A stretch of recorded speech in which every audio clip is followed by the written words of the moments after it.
So, I have a question. Are you a judge? You don't have any jurisdiction over me. I would argue you don't have any jurisdiction, okay? No, I'm Anthony Mathis, the living man, here in special appearance for Anthony Winston Mathis, also acting in my proper capacity of the trustee of the trust. If the plaintiff cannot come to court, then this shall be dismissed. That's failure. Or I you may object. I walk will a not be cash paying check or any fine. charge into the I will not be 44th paying District any fine. Court. Please don't interrupt the court, sir. This judge absolutely shuts down a sovereign citizen in a Zoom court hearing, and this one is definitely one for the books. The defendant is in court for something very simple: running a red light. The police officer even shows up to testify, which makes this a pretty clear-cut case under traffic law. But instead of accepting responsibility, the defendant launches into a series of bizarre and completely unrealistic arguments. He clearly believes these claims will somehow get him out of trouble, but they only make the situation more ridiculous. The judge isn't buying any of it and methodically shuts him down at every turn. Let me know what you think about this court hearing in the comments. And if you enjoy content like this, make sure to like and subscribe. Let's dive in. You are Anthony Winston Mathis? No, I'm Anthony Mathis, the living man, here in special appearance for Anthony Winston Mathis, also acting in my proper capacity of the trustee of the trust. Very well, Mr. Mathis. Today's the date and time for your informal hearing. The citation before the court, Mr. Mathis, indicates that on May the 24th of this year at approximately 9 p.m., you are operating a 2024 Ford Edge, black in color, on 11 Mile Road, air near Washington, in the city of Royal Oak. And at that place and time, you committed the civil infraction of impeding traffic. Impeding traffic, sir, is considered a lesser included offense within nearly any moving violation. And Officer Moran indicates in his detailed note that your vehicle was on East 11 Mile Road at Washington and disobeyed the traffic signal. The officer had a green arrow and therefore driver had a red light. Mr. Mathis, you have three options and three options only, sir, in the protection of your own rights. You may, sir, admit responsibility in this matter. The court will attach the scheduled fine and that will close the case. Or, Mr. Mathis, you may admit responsibility with an explanation that you believe mitigates these circumstances, or you have every right to deny responsibility, and the court will swear the parties and will take testimony. What would you like the court to do for you today? Well, I have a few questions, if you don't mind. The court does mind. You need to make a plea. I am required by No, law. I don't plead to anybody. I only plead to the Most High. Who are you? I am Magistrate William Urick, P43273. I am a sworn judicial officer of this district.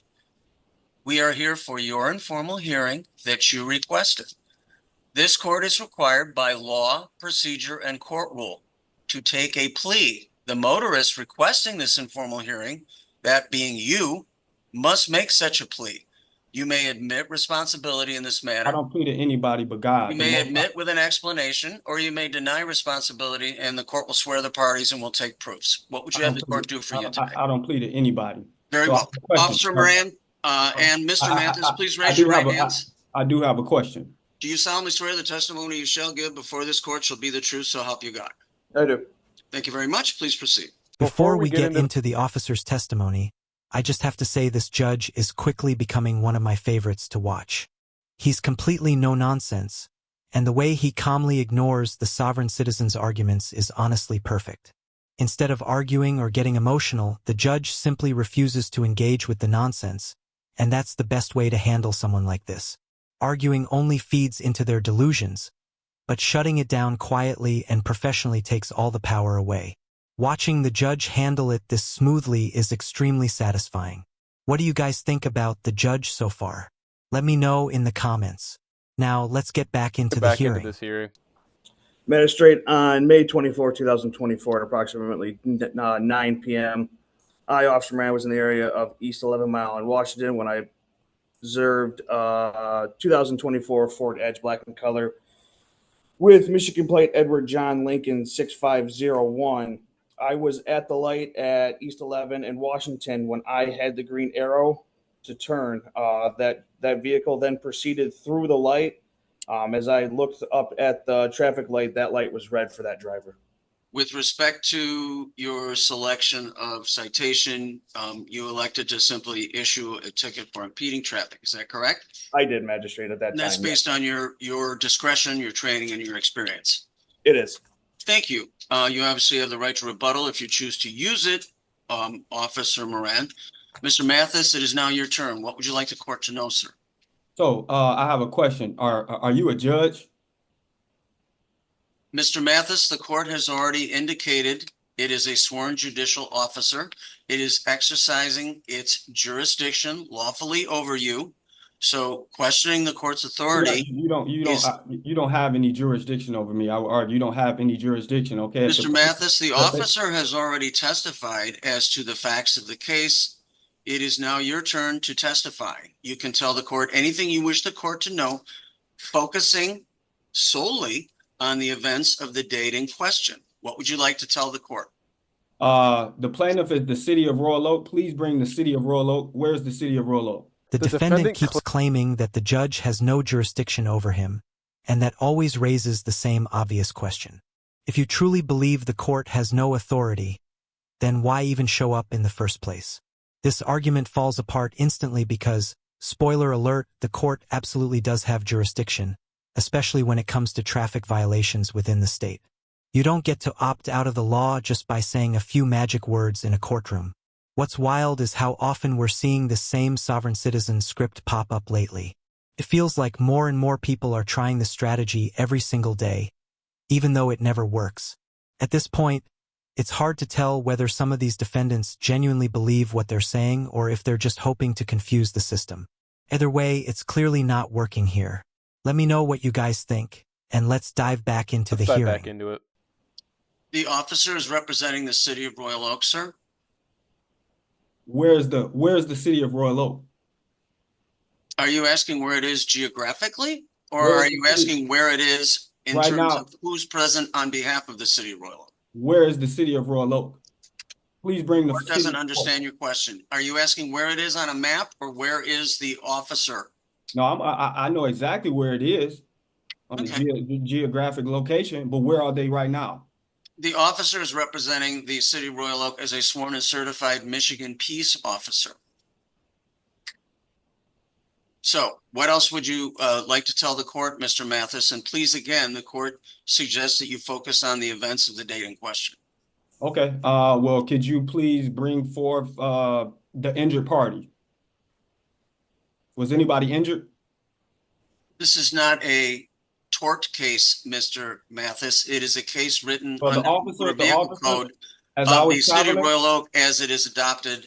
As I was traveling, the officer turned on the lights. No one was injured. So please bring forth the injured party. Based on the Constitution, the Sixth Amendment right, I have a right to face my accuser.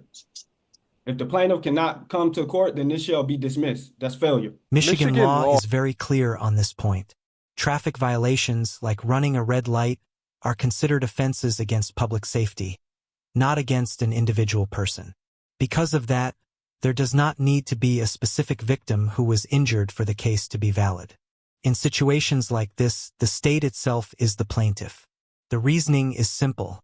Running a red light puts everyone on the road at risk, and that risk alone is enough to bring the case before the court. I'm honestly not sure where the defendant got the idea that someone had to be hurt for this charge to matter.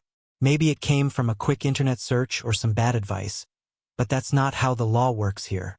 With that cleared up, let's get back to the hearing. Let's get back to it. Mr. Mathis, is there anything else you wish the court to know? Please bring forth the injured party. If you can't bring forth the injured party, then this needs to be dismissed now. Mr. Mathis, is there anything else you wish the court to know? You guys can't bring anyone forward. As far as the injured party, no one was injured. You guys. Mr. Mathis, I will ask you one more time. The officer is representing the city of Royal Oak. This is not a case alleging physical harm or breach of contract. Why are you trying to charge me? This is a civil case under the Motor Vehicle Code as it was decriminalized in 1979. This is a civil matter. The burden of proof is a preponderance of the evidence. The officer has testified as to what he observed. And it is now your turn to testify as to what occurred. There is no requirement under the rules of procedure, civil, in this operation as of today, that requires a quote unquote injured party to be present. The officer has stated very clearly and fairly and plainly what he observed that day. So as to your testimony related to the date in question, is there anything else you would like the court to know? No, it isn't. If you guys can't bring any injured party, Very no well. injury. You guys are Officer trying to Moran, any rebuttal testimony? No rebuttal testimony. Thank you so much. Mr. Mathis, the burden of proof in a civil case is a mere preponderance of the evidence. The officer, a duly sworn and certified Michigan peace officer representing the city of Royal Oak, which is one of two cities upon which this court has jurisdiction, has put his testimony forward. There is nothing in the record that has rebutted any of it. Therefore, the court is finding you responsible for the citation as it was written. The fine for that serves $175. That is payable through the pay portal on the 44th District Court website, or you may walk a cash check or charge into the 44th District Court. Please don't interrupt the court, sir.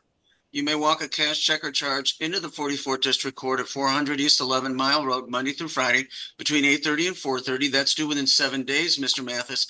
If you take exception to the court's ruling, you may post a bond in the amount of $175 within 7 days, and the matter will be placed upon the formal hearing docket of the chief judge of the district, and at that time, the city of Royal Oak would be represented by a city prosecutor. So what do you guys think was the $175 fine fair for this sovereign citizen?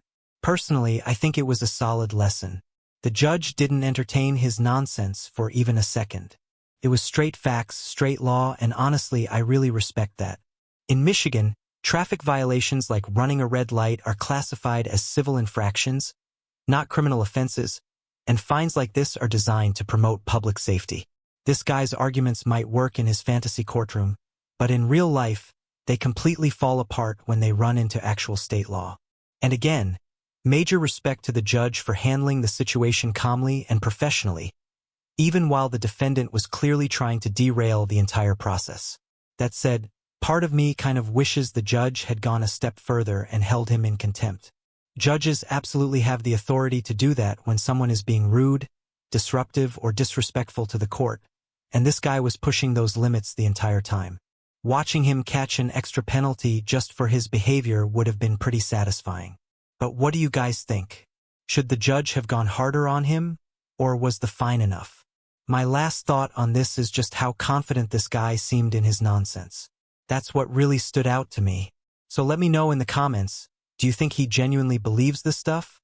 Or is he just playing dumb to avoid responsibility? Thanks so much for watching. If you enjoyed this breakdown, make sure to like and subscribe for more content just like this. I really appreciate you all sticking around, and I'm looking forward to reading your thoughts. Take care, and I'll see you in the next one.